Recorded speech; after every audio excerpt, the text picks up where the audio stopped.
All right, we got a very, very special episode today. We have a guest. This is our second run at an in-studio guest, and I'm happy to have Jeremy Flinn, Chief Marketing Officer of Stone Road Media. That's it, man. CMO. Yeah, we'll keep it clean. There you go. Man, tell us a little bit about yourself, who you are, what you guys do, and for sure. Go from there. So basically, Stone Road Media is digital marketing agency, specifically in the outdoors, right? Hunt, fish, shoot. And that's where our wheelhouse is, and that's where our passion is. You know, my background, I've been a hunter, fisherman my entire life. Grew up in Western Pennsylvania.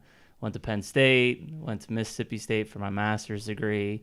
And I've worked for a lot of different companies. You know, before Stone Road, worked for Cabela's corporate, which, you know, some people might think that's kind of a dream job. Corporate life was not cut out for me. You would disagree with that? I would disagree with that, you know, and that kind of led me on the venture to start Stone Road Media and a couple other businesses in the industry. And really that's where I've been for the last 6 years is taking that and growing that and mainly learning from what we've experienced in this industry. And I'm sure you guys have too, in that, you know, there's a lot of kind of smoke and mirrors that fly out there.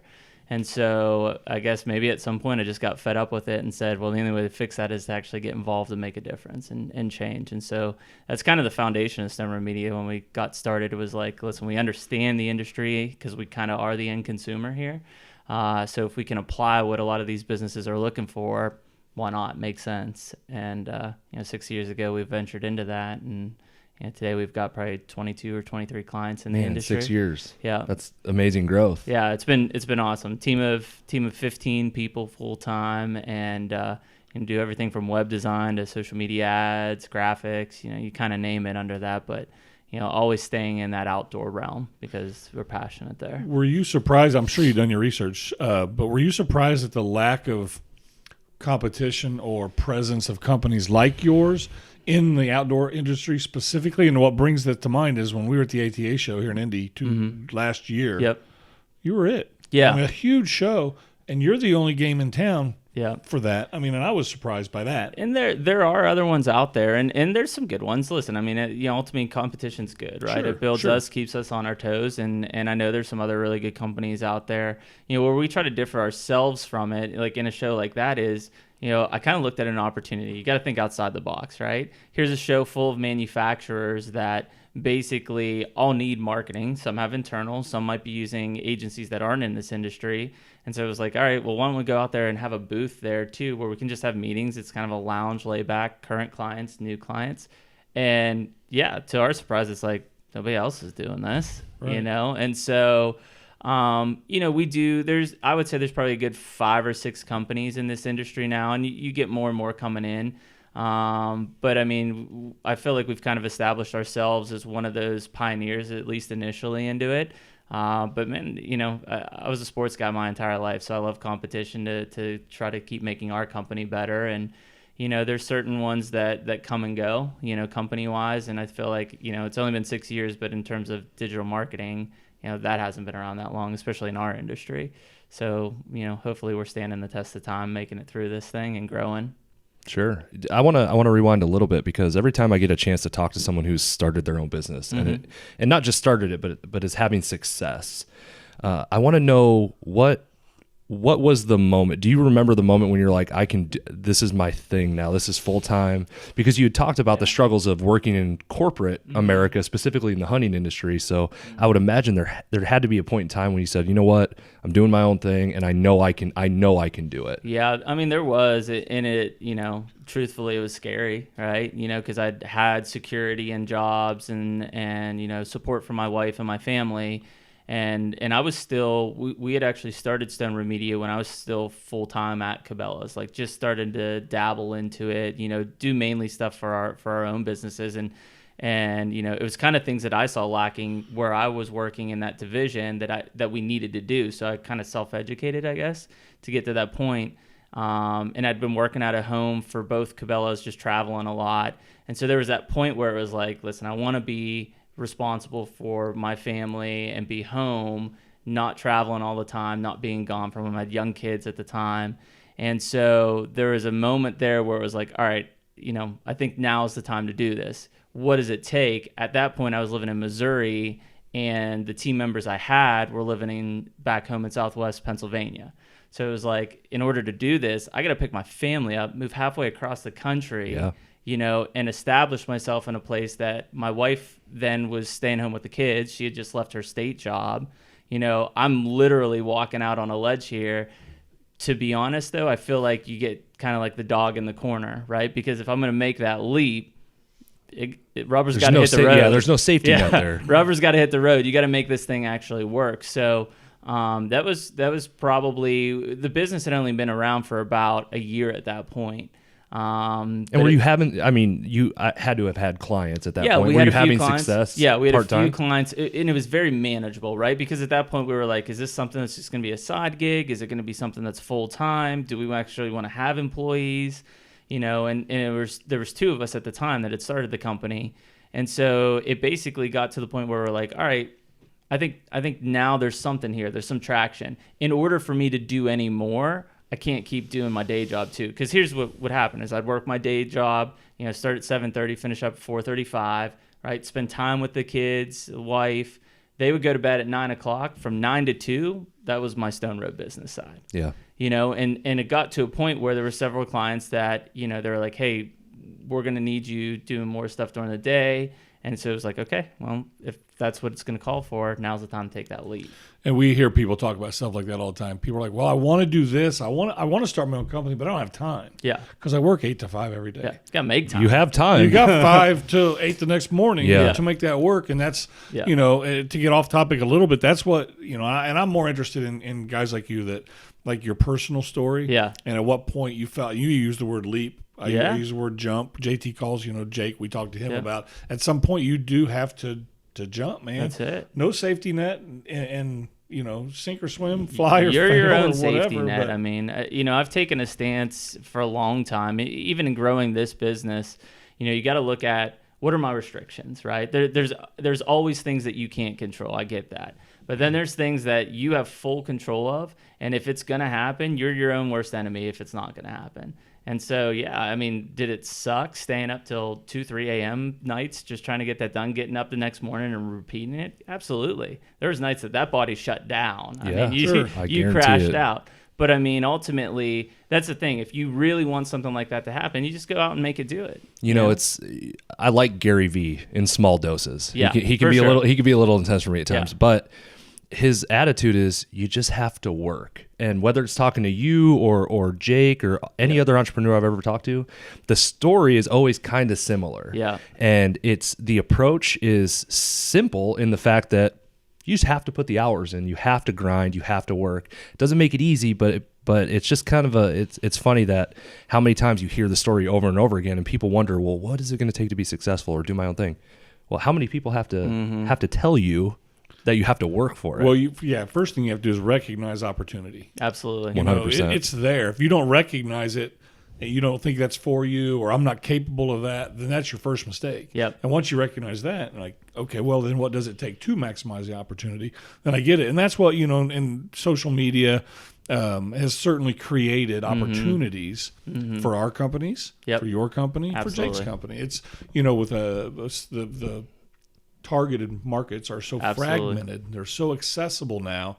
But if you don't know how to access them, your company shows you how to access them, how to break them down, and how to get your message not to 1 million people, of which 3,000 might buy your product, but I can get you right to those 3,000. The right people. Well, think at about the right price. Think about it. Like 6 or 7 years ago, there were businesses booming with Facebook, right? I mean, there were businesses that literally probably made thousands, if not millions of dollars a month on sales through Facebook, just the way that they were running their pages, right? In a literally probably 1 month time frame, they changed the algorithms. Those businesses crashed. went under. Their entire business went under. And that was one of the things that, trying to be proactive as a business owner, you start to look at and you say, why would I build a business on a platform that I don't even control? That ultimately somebody else holds my destiny. I'm going to pour my entire effort into a platform. And they did it. And their businesses are no longer viable. They're gone. And so, we started seeing that. And we're seeing it today in kind of a different format and where our lifestyle and hunting, fishing, shooting especially, is being basically suppressed by Facebook, Instagram, and Google. So how many now, those guys, I get it, right? They built their business, whether it was selling t-shirts or graphics design or whatever it was. And then ultimately, boom, they're out because Facebook changes an algorithm. Now businesses are only shown 2% of the time instead of 20% of the time. Now it's going to the interest level of suppression of where this person shows a gun, because they own a sporting goods store, Right. and it shuts down their account, shuts down their page. I would have to imagine you've seen real life scenarios with the clients you deal with. Oh, it's crazy every day. How do you overcome stuff like that? I mean, you kick glove it as much as you can, right? I mean, we get a little bit away with it on the hunting side, right? You keep it clean. You don't show, death grin and grip type photos. You try to show more classy stuff. That said, I mean, I've got sporting good companies that, they may sell other things, right? But just because they sell guns, I couldn't sell a basketball if I wanted to, because as soon as you go to their online store, there's guns there.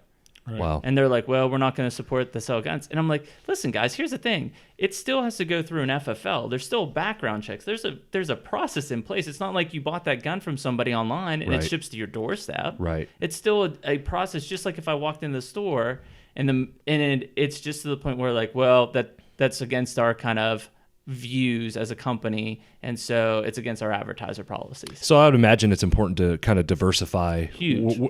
You take a specific client, I have to diversify how I'm advertising for you across all of these different mediums in order to have success. Absolutely. That being said, Facebook, social media, you can still have success on those Yeah, platforms. absolutely. Content's a huge piece to be able to put out there, and is not that direct sales piece or that forced piece of it.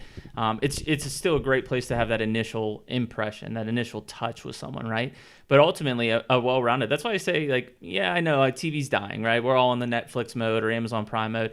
TV still has a value. Print still has a value there, simply because these other platforms are making it have a value by suppressing what we need it for. Yeah. Now, I'm not saying that it's going to be like it was in the 90s or even in the early 2000s, but I mean, there's still a value to have a well-rounded marketing plan there, right? Don't be one of those guys who fully invested in Facebook thinking like, I'm going to make $1 million a month and this is going to be amazing forever. They change an algorithm and your entire business goes under. Yeah. That's the problem. See, I see an opportunity, and I wonder why things like this haven't got so much traction, and that is Facebook is becoming network television. Mm-hmm. It's so big and so diverse that I can't put a hunting ad or a post without Facebook worrying about what somebody else thought. Yeah. And so, there's going to be platforms, and I know there are a couple, but there'll be hunting-related, outdoor-related platforms, whole social media platforms, runners, fitness, birdwatching, whatever it is.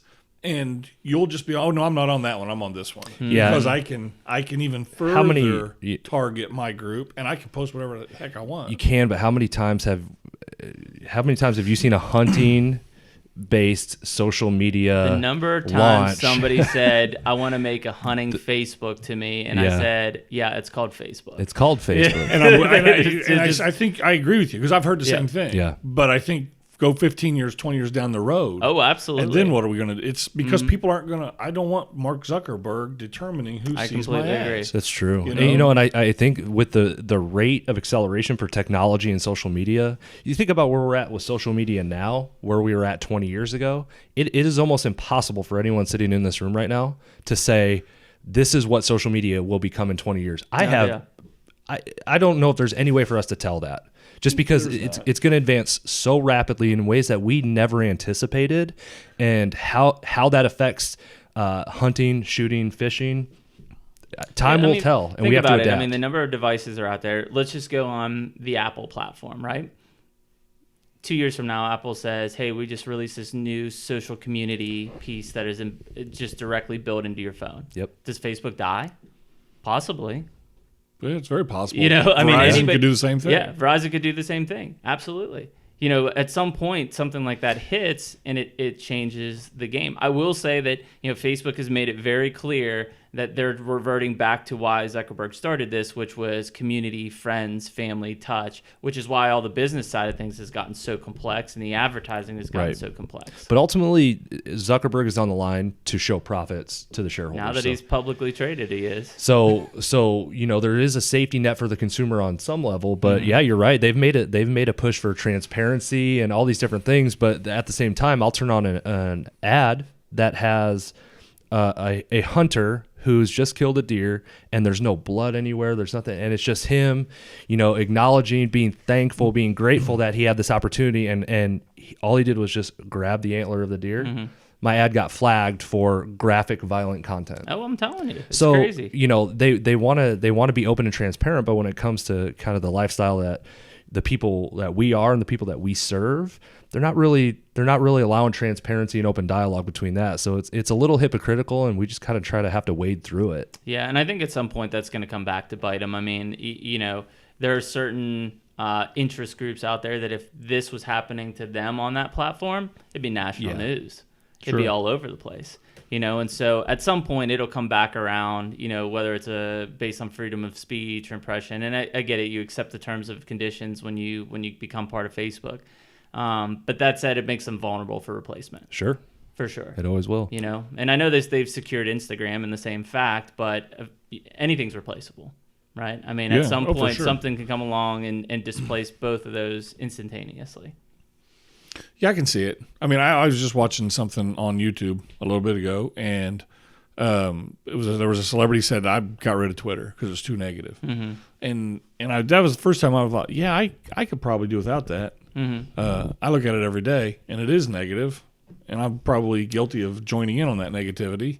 But yeah, I think it's sometimes you almost there's a chance we're going to see some sort of a backlash where people are like, I don't need this anymore. Yeah, and I walk away from it, and I don't know.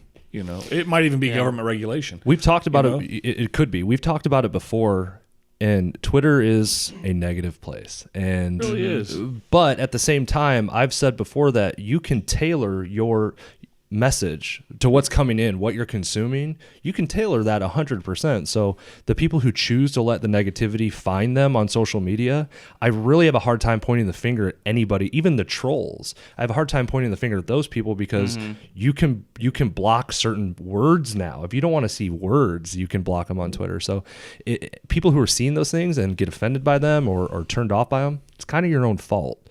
Not saying, and I'm not saying that Twitter's the best place in the world. I'm just saying that you have control over your social media input that you receive. So I think the hardest part about, whether it's Twitter or Instagram or Facebook, the trolls, I get it, right? Yeah. They've got nothing better to do than be a keyboard warrior. Yep. Where I think the bigger issue is the truthfulness behind it. So like you think of some of these celebrities on Twitter, I mean, 3/4 of their following doesn't even exist. They're fake profiles. They bought it. So it's like you start to think that, or even the ones that have the platform that are stepping up and being the voice for something, they're influencing our general public in a huge fashion, and it's inaccurate.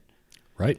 But that's what today's community is basically taken as a truth. I mean, how many people get their news solely from Facebook? Right. It's on Facebook. That's my news. And that's the negative side of the point I just made is you can tailor the input on social media, but that you can also put yourself in a bubble to where you're not receiving any other, conflicting opinions. And sadly, and I think it's probably the older generation, they don't know that that's happening. Absolutely Even though they've not. been told, they don't understand it. My father, who is no longer with us, if he saw something on TV, that was a big it. deal. It's legit, yeah. That's legit. It I was wonder on how TV. he'd feel about deep fakes right now. Well, but my mom, there's people around now who I don't think they quite realize. Not to put my mom down, not at all, but you're only seeing what you've already responded to. So Facebook knows, that's what she likes. That's what we'll show you. And then that's it, and you don't get the other side. Yep. I actually have a marketing question on that because they can tailor what they want to see. Do you find it easier to target people via social media, specifically in the niche industry that you're in? You can find these people easier because of their documented likes and interests and behaviors. I mean, the targeting through these platforms isn't unreal anymore, right? The big thing that we've seen, though, is with some of these new policies coming in, mainly across the world, not just in the U.S., but we can't target by household income anymore, right? For a while there, we could target by household income, which means like if I had a high-end product, I wasn't selling it to somebody that was making less than $50,000, right? I was targeting a higher-end consumer. That's now gone away. A lot of your ethnicity coming back forth, that's gone away. So there's certain demographics that still exist, right? Locale, interest-based, that you could still use, and it's very effective. But man, at a time for a while there, I was drilling down to the person, like almost to where you thought I was talking to you with it. Which and what's it's funny, scary to think that. It is scary, and we've had conversations about some remarketing tactics, taking advantage of some of those things. But at the same time, I think there's people are might be naive to the fact that these social media platforms, these phone companies, they have your information. We've had this conversation a million times. You just have to be comfortable with the fact that it's out there. It's out there. Yeah. Right. Anyone, if they want to find it, they'll find it. Like, I mean, do you think it's just random that you go and look at a product on Amazon, first time you're on Facebook, that same product staring you in the face? It's not random. Right. That's just how this thing works. It's people like you. It's people like me that make that happen. But I'm shocked at how instantaneous it is. Oh, you go from page to page, and it's like, I was just on that I was just page, looking at that. and The it's effectiveness it's right there. is unreal. Well, and I mean, the market understands, like, we know for certain products that maybe it takes 5 impressions before we get a call to action or a conversion. Maybe in some higher end products, it's 20, right? And so it's very strategic in how those are laid out over time, and even how specific the messages are as you get more and more frequency back to the site. So at some point in time, I'm talking to you, Joel, I'm talking to you, Sean, in terms of like, hey, I know you want this model of this product based on your history, and it works. I think that's what's important to recognize about it is there are tactics that we can use to advertise almost on the individual basis, on an individual level, but it's not nefarious. I'm trying to give you something that you have expressed an interest in, that you want, and I just want to give you every opportunity to make that buy that gun, or buy this hunting lease insurance policy, or whatever it is. There's no deeper, darker meaning to it. Should we, as consumers, though, be able to dial that back or off? Like, can I go into Facebook and say I want no ads? You can.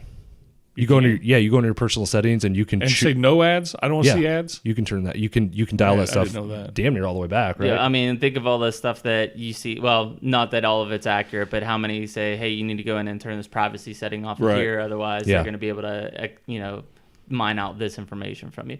Everything's there. It's controllable. There's certain things that you accept that you're not going to be able to change off of. Like if you're on Google and you're not logged in, you're going to get ads served to you, right? If you're logged in, those ads are going to be more customized to you based off of your persona. Right. And I think what people have to realize, like, a lot of people get sick of even the Google ad side.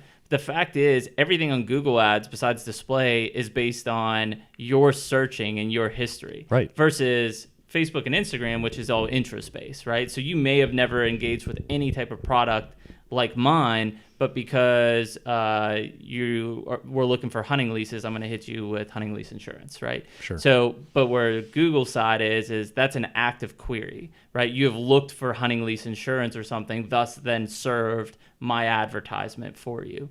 But I mean, the big thing that I think that most consumers still have invested in is the authenticity or the organic side of things, right? So ultimately, I could be a new business and serve you something, but at the end of the day, 80% of the clicks on that first page of Google are going to that number one result. Right. Whoever's invested and been vested into that search term keyword to appear there on the search result page, that's where they're going. And then you start factoring in things like on mobile, for example, Google took those bottom ads because they do the continuous load on mobile now. So they took those ads and they threw those on top. So now there's four ads on top, right to the top, and it pushes down the organic rankings, and it makes getting those top 2 spots even more important. Yeah, and I mean, that's where your ad competition is, and that's where your cost per click or your CPMs go up through the roof, because now you're vying for those top spots. I mean, if you're not in one of those top ad spots, you might as well not be paying for it. Right. I mean, you're getting some impressions, but you're not going to get the click-throughs that you want on them. Yeah, we've seen them down at the bottom before. I'm like, what? Or Yeah. Hey, someone's gonna be there. Do everything you can to not have it there, but sometimes it happens. But I mean, it's, ultimately the first priority is always going to be targeting you locally, right? What's the most relevant to you, especially if you're looking for restaurants or sporting goods place or gym or whatever it might be.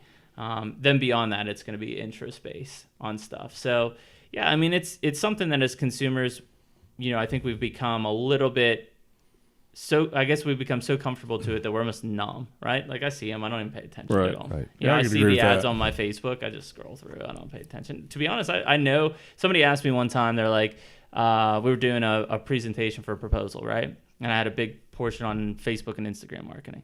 And they're like, "Do you really think people buy through Facebook?" I'm like, "Are you serious right now?" I said, "Yes." Yeah, Was that recent? Fairly recent, yes. Wow. I got a business model that would show you that they absolutely do. Yeah, I mean, it's insane that, I mean, you think about it. I mean, there's people that, I don't know how or why now, but my phone will send me like my screen time for the week. Like just pop it up, I think on like Sundays or something. Yeah. And I'll look and I'm like, wow, that's a lot of time on Facebook. It's a lot of time. And I know for a fact that I've clicked on things through Facebook. I know that I've bought things through Facebook. I see the stats coming in from our clients. Like Facebook and Instagram and Google are huge sources of revenue coming in. If you think that people are just going to your site and buying, you're lost. How hard do you think it is for guys? Let's take guys who are the celebrity hunters, but they may be a guy, they just have their buddies, their cameraman, and they're doing their own thing. And it's like wild, crazy deer hunting outdoors or something, whatever they come up with. Can brands like that take advantage of social media marketing in leveraging, because there's so many of them out there that it's easy to get lost. Your content just gets drowned. It's saturated. It's a pay to play game, right? If you've got budget and you want to put into it, anybody can get views and start growing, right? But I mean, it's still a pay to play game. I mean, what we've seen in the industry, and it's not knocking them by any means, it's really turned it upside down, right? So historically, if you think back even to like the TNN days, right? It was like Buckmasters, Realtree Outdoor. Right. It's like that's all you had to watch, right? Then the outdoor channels and sportsman's channels and pursuits and everything come along, right? And now what's weird about it is those sponsorships are still in play, especially for the higher up people. But it's everybody that was in the middle, right? I'm not saying that they weren't good, but they were just middle tier sponsorships. This new level down below who's either been digital and or they'll do it for product. But I'll tell you what, there's some talented people in that group. And a lot of these people that were in that mid-level that were making just TV shows, they don't have the value that they used to have. And that slowly but surely, that middle is going to disappear. What you're going to have is top tier people that have big influencer platforms, and maybe they're still on TV, maybe not. Depends on where we go in the next 3 to 5 years. And then this whole group of people that are regional based. They've got, really high quality cameras. They know how to do post-production. They know how to run social media. And heck, they may operate for little to no money in product. But if the brand can utilize them to the right way, it's worth having 10 or 15 of those instead of one of these middle tier TV guys. Right. And what's interesting about that is you kind of made it seem like the middle is closing and then the top end and the low end are both still growing. Yep. But if you strictly go off the opinions of people on social media, you would think those high end, those big tier guys are the average hunter does not, relate to that. No. It's just not. We've talked about it before on this podcast.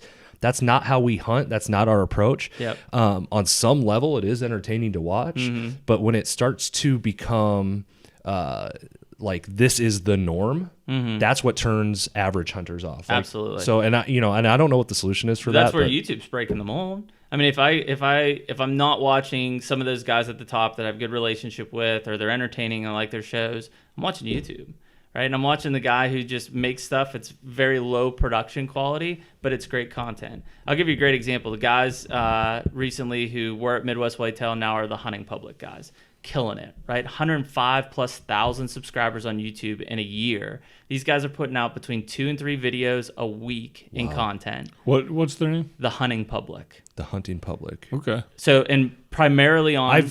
Listen to their podcast on Spotify. All the time. I've listened to it. Really? Yeah. Okay. These guys have broken a mold to where they've basically said, listen, they have a few, I would say partners / sponsors, but they've not built that model. Their model is basically ad revenue through YouTube, right? And so they're putting out consistent good content, 8 to 10, 15-minute long pieces, public land adventures. They're out there in the field, though. I mean, I bet in the last year they've been out there 200 days in the field. You can't put out 2 to 3 pieces of content a week at 15 minutes a clip without. That's a lot of work. They're killing it though. The engagement, everything that they're doing funnels exactly what people should look at as a model, right?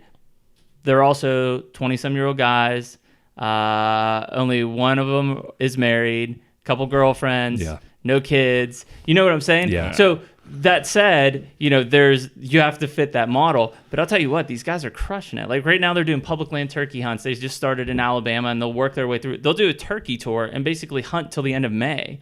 And this is just a set group of guys? Set group of guys. So people aren't submitting videos for them? Set group of guys. Impressive. I mean, they've got shirts and apparel, and so these guys had got their start with Midwest Whitetail, right? And that's how I knew. I worked with them when I was at Cabela's. Great guys, still very, very close friends. And they had this concept, and it was like, I think that could work, but nobody had done it, right? Nobody had really said, well, we're going to build this huge subscriber base on YouTube. Listen, YouTube heydays are gone, right? If you want to build subscribers on YouTube, it's extremely difficult nowadays. And so they laid this model out, and it's like, we know this is going to take a lot of content, and it's going to have to be consistent, because if people depend on a video every 2 days, that's what we need to do. During deer season, if I don't see a video in 2 days, I'm texting one of them and saying, what are you guys doing? Yeah. Like, when's the next one coming out?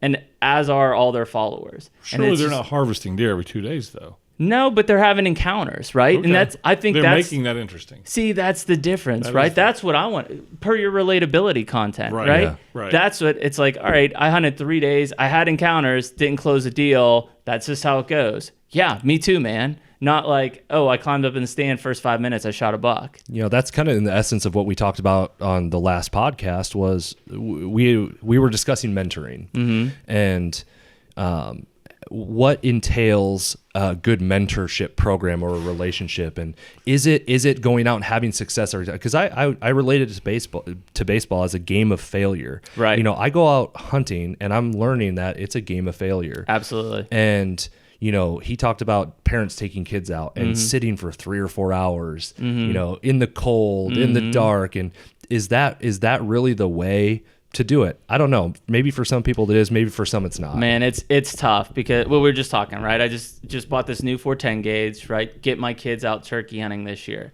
Part of me wants to just go out for an hour, let them hear the gobbles, and it's like, all right, let's go get breakfast, right? Part of me is like, man, I really want to get them on a bird and shoot. That said, I know how hard I worked for my first bird, and I think it made me a better hunter my entire life from that. So how do you, what is that right one? Because what I don't do, and I've done it, right? I've taken my kid out, Pennsylvania rifle season's in December, right? Cold, we're sitting there. I've got him wrapped up in blankets, like trying to keep him warm for 2 hours just in an evening.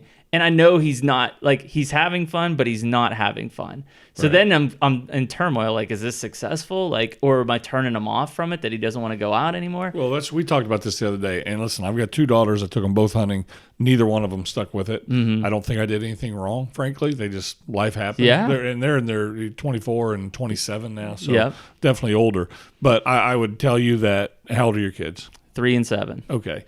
They'll be the judge on whether it was successful, what they want to do, how long they want to stay. And that's what we talked about the other day is, parents want to take their kids hunting and they want to hunt like they hunt. And like, no, let them tell you when it's time to leave. Yeah. Let them say, that was fun. Can we do it again? Let them, and so that's what's successful, because I would guess that your 7-year-old doesn't really want to kill a bird. Yeah. No. Literally. He just wants to go out. You hear gobbles. He wants to be with you. Yeah. Wherever you are. If you went somewhere else that morning, and that's what I want. That's my success. Exactly. So he's going to go wherever you go. But we were talking about mentoring and how people are putting a lot of weight on mentoring their own kids. And, that's preaching to the choir, man. Yeah. They were going to get into it anyway. Yeah. And as an industry, we really need to start thinking about, and interesting, because we just talked about this the other day. We've done a survey here, and we've got some data that proves we've got a group of people here that want to hunt, but they have no direction. They don't know where to go. They don't know what to do. And we've got a group of people here who feel responsible for the future of hunting, and they have not mentored anybody in the last 3 years. So how do we join that? And honestly, I mean, I would think as a marketing company, that's huge. How do you tell the story? How do you get that message out there? And that's where we are right now. And he started to talk a little bit about, I think hunting is being made to appear easy. Absolutely. It's not easy. And I think you're 100% right. You know how hard it is. And if they don't work for their first bird or for their first deer, if they don't work, they're not going to understand it later. Maybe they will now, but when they're 25 or 26, they're more likely to quit, because now Man, I haven't seen a deer in 2 days. I'm quitting. And I've heard that. I've heard that from several. Like, oh, we didn't see anything tonight. I don't know if I really want to go out tomorrow. And it's like, yeah, that's hunting. Like, it's not shooting on that side. Right. One thing that would be curious is that if you think about the state of hunting right now, right? We obviously know we're a declining population. So let's analyze where the hunting population is still growing. Women, right? For sure. Newbies that are really riding this whole where my food comes from, organic, sustainable pieces, right? I don't think we cater to either of them. We're trying to cater a little bit more to women, but to be honest, let's look at some of the huntresses out there. Not a role model, right? Not at all. We've touched on that before. Yeah, not a role model, and not to offend them, but it's just there are some really good ones out there. Actually, I've got one in my office right now who's been doing an internship with me. She's legitimate. She killed like 5 birds last year in 3 different states, right? That's a role model. I think the problem is there's a lack of they're just not they don't seem genuine. They're not genuine. That's what it is, and that's what I was bringing up the original point on the show. I can't remember the name of it that you were talking about. Those guys, Sean said, they can't be killing something every day. They're not. And that's part of their content. It's genuine. It's real. It's their appeal. That's the appeal. 10 minutes of a 12-minute show is making a stock on a buck only to fail. Yeah. But that's realistic. That's legitimate. See, I feel like the big shows and the big personalities, they kind of shortchange us. They've underestimated as a public what Absolutely. we want to see. Yeah. I want to see how it really happened. That's what I want to really see. And it's kind of weird because, a lot of these guys, they'll hunt and kill 45 things in a year, right? And then I've got 13 episodes. They haven't embraced the digital side. And I got 13 episodes, 22 minutes a piece in order for you to condense your entire year for me. Yeah. How are you going to tell me a story in that? It's hard to do, man. And maybe it's just a lack of understanding of how to market on social, just in general. There's some that are doing it well. Like there's definitely some that are embracing the digital platform to really tell the story, and then they still got the show side. But those who are just like rooted in a show, like this is where my content is, you're gonna die. Yeah. It's gonna fall off. Your show will end because you can't tell the story that your consumer wants. Even on a small level, the podcast that we're doing, this is the 10th episode. This is 10, right? This is the 10th episode. They said it wouldn't last. They said it would never last. But we put out, so Bobby will produce the entire episode. Mm-hmm. It's typically 40 to 45 minutes, but then he produces clips from talking points. And we see more engagement and views on those clips than we get on a full-length episode, period. Well, there's no chance we're interesting for 45 minutes. That's a long time to talk. 2.5 minutes, yes. Yeah. So there's something there. The formula is working for us on a smaller level, but on a bigger level, some of these shows that if they can break it down and make it more consumable and quick and fun, and it's people want to see the kind of behind the scenes thing, right? That's what we're doing. We were just talking about like racing stuff earlier. So we're down in Martinsville 2 weeks ago. Guys filming a new like NASCAR / hunting show, right? It's gonna be cool. It'll be more lifestyle piece. That said, like when I'm there, I'm like, hey man, I just want all the behind the scenes stuff that people don't see. And he's like, do you think people actually care about that? I'm like, that's all they care about. They see the other stuff often. Access is king, man. People want access. They just want to see how the other half lives, quote unquote. And they don't see that much. Yeah, Sean and I are fans of a show on YouTube called Hot Ones. That's just blown. I don't know if you've ever heard of it. You're missing it. You do have to check it out. Okay. It is entertaining. All right. And basically they eat hot chicken wings and they get progressively hotter. Okay. And there's 10 of them and they answer questions. It's awesome. Yeah. A comedian I love, Theo Vaughn, was on there, and his episode was hilarious. I love Theo. He did a behind the scene. He on his YouTube channel did backstage getting makeup done, the whole behind the scenes of the episode. Yeah, and it was so much fun to watch, and because it gave you a different side of what you're normally used to seeing. Yeah. So it drew you in, and that's a 100% piece of the puzzle. And what he's saying, access is really it's so important. That's behind what the it scenes is. Stuff. Everybody gets the stuff that's open to the public, right? Everybody gets to see that. They get to engage with it. They get to be part of it. I get that. It's the stuff that, and these guys take it for granted, right? Because they are living the behind the scenes. They are living the other half. That's what needs to be pulled out more. People love that stuff. Like some of the stuff at even like the ATA show and stuff. Not everybody gets to go in the ATA stuff. So when you go out there and you show a clip like, hey, there's this new bow or these new broadheads and stuff, people are all about that because guess what? They don't get to see that. Right. That dawned on me about 2 years ago because I'm just used to having access to ATA. Yeah. So I'm there and I'm walking around, I'm talking to people, doing my thing. And then I get on Facebook or Instagram and I'm like, how many more product reviews do I have to see from? I saw all of this already, but they're just getting eaten up because the majority of nobody's seen it. Yep. So I get what you mean when you say, you know, guys just take it for granted. That's it, man. I've seen it firsthand. I think the other lesson of that is that people realize then that it's like, oh, I can do that. Yeah. Wait a minute. This, you know, if you take an actress or an actor, take all their makeup off, you know, this is how they show up, or this is how they get out of bed. Yeah, I do that. Well, yeah, I can do that. I understand that. So I wanted to ask you about being in the hunting industry just in general. Yeah. I'm a big make your passion your paycheck guy. Absolutely. I think it's the greatest blessing any of us can have in life is to get up every day and go do something that you love. Not a doubt in my mind. Did that guide you? You were already in the industry. Drove everything for me. Yeah, I mean, I started as a wildlife biologist, right? So I went to school at Penn State and Mississippi State, got my master's in wildlife, right? Ultimately, and my professors would call me stubborn. Like, I only wanted to work with deer. That's what I cared about. I was a deer hunter. And you start to look at what's available in the market to have a deer job. There ain't much, you know, and to be honest, much like on the corporate side, and maybe there's a pattern forming with me here, I wasn't cut out for the state job either. So I went into the private industry and I consulted on properties for about 5 years and managed, 30 or 35,000 acres, and traveled a lot, loved it, but ultimately wasn't dependable. Like, it was very unpredictable. I had certain clients that were good annual retainers. I had a lot of one and dones. It was just constantly, I felt like I was trying to catch up, on it. But I had to be in this industry because this is what I live to do. And so when the Cabela's thing came up, that tied me in. That got me into the marketing side of it because ultimately we were producing a ton of content that we would put on YouTube. And you would think for Cabela's, you'd put that on YouTube and like, oh man, what, like a couple 100,000 people see that? Yeah, a couple 100 people see it. Right. There still has to be a marketing aspect behind that. And so, when that kind of opened up, I'd been in the industry before. I did a program when I was in school called Buck Score. That I still own, but I got thrown into the fire very quickly. I was the quote general manager. There was nobody else. It was me. And so to manage and run a business, and I was 24, I think, trial by fire, right? But it was the best learning experience I've ever had in my life. To this day, it makes me why I can run Stone Road Media the way I am.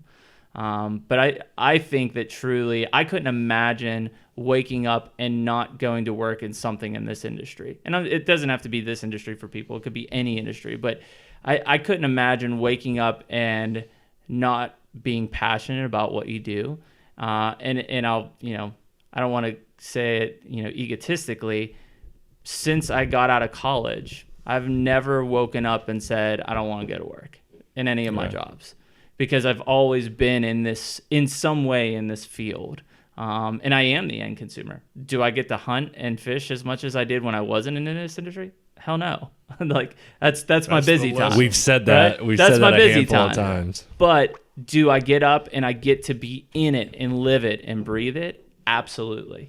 Yeah. You had mentioned working in corporate America in the hunting industry. And I think you might have just answered this, but if you really think about it on a daily basis, did you ever have a moment where you're like, man, this industry isn't what I thought it was? Yeah, I mean, I still have that moment. I mean, there's things that there's honestly things that I wish I didn't see from where my position is because it turned my head in a way that I didn't want. Right? There's things that I see that I'm like, well, they have to love going out and filming these hunts every day. And then I hear that it's we make a TV show because we're entertainers, not because we like to hunt. And I'm like, what? Like, if I ever lost that feeling, then I'd fall apart. But to be honest, you hear it.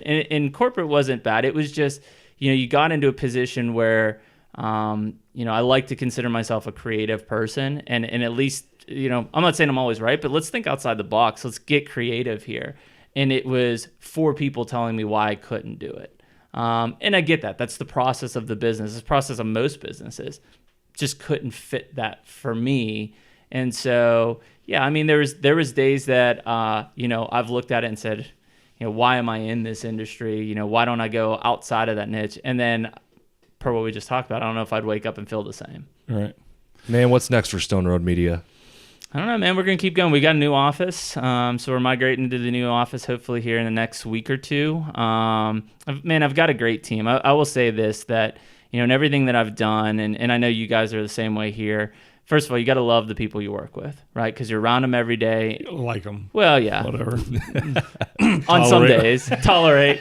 But you got to, if you can surround yourself with a good team. The thing that I've always tried is, if I can put a team around me that constantly is making me better, then we'll all be successful. And I've been in companies that are run by quote unquote fear, essentially, and it's miserable, man. It is just miserable. And so for us, for Stone Road, I mean, our goal is to continue to kind of debunk some of the people out there that I think are essentially doing companies and manufacturers an injustice and saying, yeah, we'll do this. And it's, no, that doesn't even work. You don't even understand the hunting and outdoor language. How are you going to market to the consumer?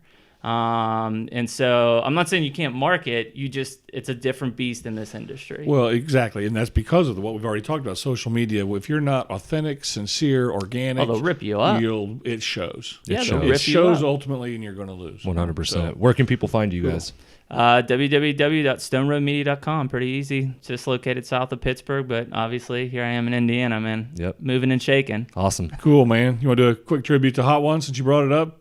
Yeah, go 10 for it. podcasts up, 10 podcasts down. There you go. Can't make any promises, but there will be an 11th. That's Jeremy, my thanks promise. for coming in, man. It was awesome appreciate talking it, to guys. you. Thank you, Take man. care. Yep. The American Hunting Podcast is brought to you by the American Hunting Lease Association. Everything you need to enjoy a safe, successful, and affordable hunting lease all in one place. Resources like the Secret to Hunting Private Land ebook and the Front Porch Kit, both free to download, to time-tested, attorney-approved, customizable lease agreements, and of course, the most affordable hunting lease liability insurance policy you will find. Protect your landowner, yourself, and every member of your hunt club with the AHLA's complete risk management package. The American Hunting Lease Association, better coverage, better service, all at a better price. The American Hunting Podcast is brought to you by HuntStand.com and the HuntStand app. Build detailed maps of your hunting areas, view and share your hunting area maps with their revolutionary online mapping technology, and use advanced tools that let you examine and understand your hunting area. Then print your high-quality, fully customizable map on several types of materials. Download the HuntStand app or print a map. Visit HuntStand.com. Start mapping now.